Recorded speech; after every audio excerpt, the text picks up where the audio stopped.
will be brought into this building, but I cannot guarantee that that's going to happen on a nightly basis. I have full confidence in our custodial staff.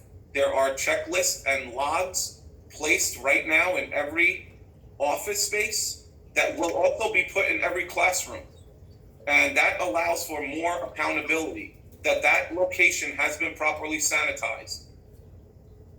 I hope that helps to answer a question a little bit, Nicole. It did. Thank you very much. Sure. Excuse me, Dr. Cirillo? Yes. Hi, Audrey DeLosa. I'm a teacher at Palisades Park High School. I know ventilation is very important when we're dealing with COVID virus. We see it on everything.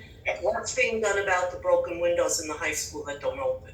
So we have met with our Buildings and Grounds Committee. We have met with our Finance Committee. We have met with our architects of record. Tonight, I applaud the board and finance. As I mentioned earlier this summer, we did move tonight on repairing Lindbergh Elementary School and much of the concerns with regard to the 6th grade wing.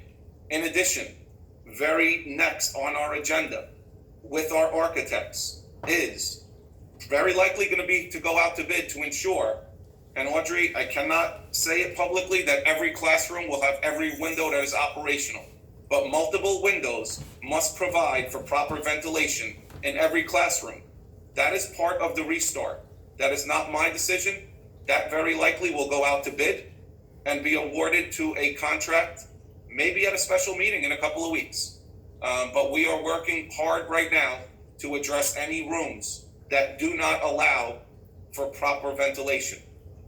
Okay, thank you. Thank you. Hi, Dr. Cirillo. It's Mindy Zavian, Junior Senior High School. Yes. A two-part question. One, if God forbid somebody was to come down with the virus in the class, what would happen? Does that mean everybody has to go into quarantine for 14 days, the whole class? And two, if every day is there going to be some sort of, temperature taken, or how do we go about the beginning of school? Two great questions, Mindy. Thank you. So for the public's edification, my question from day one to the Board of Health in Palisades Park, because we don't have the answer. When and if we get the call at 8 p.m. that the child who went home with a slight fever at 2 p.m. has now been diagnosed potentially with the virus, what happens? We don't have the answer, but I'm going to promise you, school will not be reopened. Number two, as far as temperature scans, we heard last week that no longer is that going to be required. I'm going to tell you, I don't care what is required or not. We are doing temperature scans of our faculty, our staff, and our students every single day. That's great. Thank you. Sure. Hi, Dr. Cirillo. It's Nicole Toro again. One more question. In the news, they are repeatedly saying that, especially in New Jersey, I just heard Governor Murphy say it this morning, that cases are on the rise amongst high school age students because they are gathering in big parties and they're all getting sick.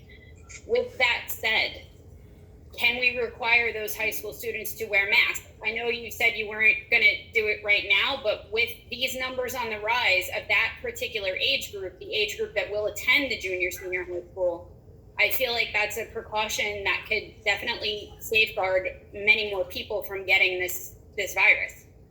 I mention this often, and thank you again for this point. The safety of our students is paramount. Our faculty and staff is just as, if not more important, clearly, right? We are all in this together. I know it's a little slogan, but it's so true. Nicole, what I can tell you and what I've discussed with your co-presidents is that I would love nothing more than the NJEA to come out with a statement that requires children to wear masks of all ages. Again, I don't necessarily mean this in a rude or nasty way, but as a parent of two young children, when the American Association of Pediatrics says something different, I don't know that I want my two boys to wear masks all day that when they are in a building, if social distancing can occur. With that being said, it will be treated on a case-by-case basis.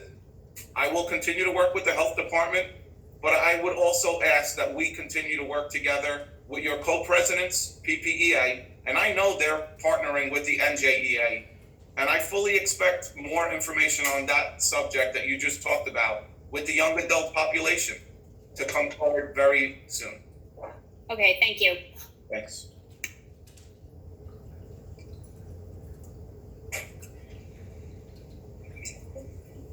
Anybody else? Anyone else? I have a question. My name is Sarah Choi. I'm a teacher at Lindbergh School. Go ahead, Sarah. Hi, will PPE be provided by the school for students who can't afford it, or staff, or anyone?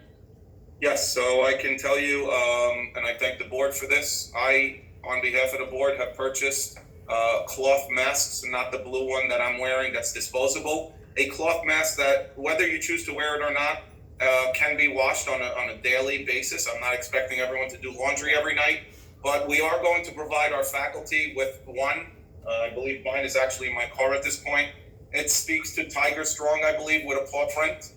With that being said, we will have PPE, especially that of a mask for children, if needed.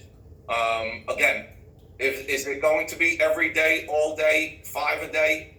Sarah, I still don't know if financially we have that type of money, but I can tell you that every precaution is being taken, and we are planning for, unfortunately, not as much purchasing of notebooks and notepads, but more masks and gloves.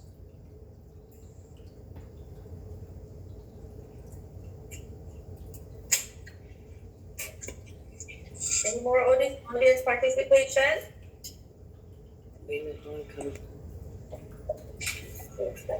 Make a motion to close for audience participation. Before we adjourn, and before, thank you, I know Dr. Matarazzo was second, but before we adjourn, I apologize if there was any technical glitches. What I would recommend to the board president at this point, we very likely will have a meeting in August. We always do. My advice is, and again, just my recommendation, if we are expecting our children, our faculty and staff to come into the building in September, very likely a week after we would have our meeting, I would recommend that our meeting be held in public at the very least with a limited capacity and a link be available to the public. The board members can meet in person, as has been done in many other districts. Just a recommendation. Thank you, Dr. Cyril. I think we should look into that. Well, we could have done that now too, right? But we can do that at any time. I think the board said in the past that they were more comfortable with virtual. Right, virtual. Well, I believe you were, Tom, because unfortunately you're ill. Right. All right. Okay. So. I'd like to make a motion, we close. Second. Don and Tom. So we're adjourned. Thank you very much, guys. Everyone, please stay safe. Thank you. Thank you. Have a good night. Bye-bye.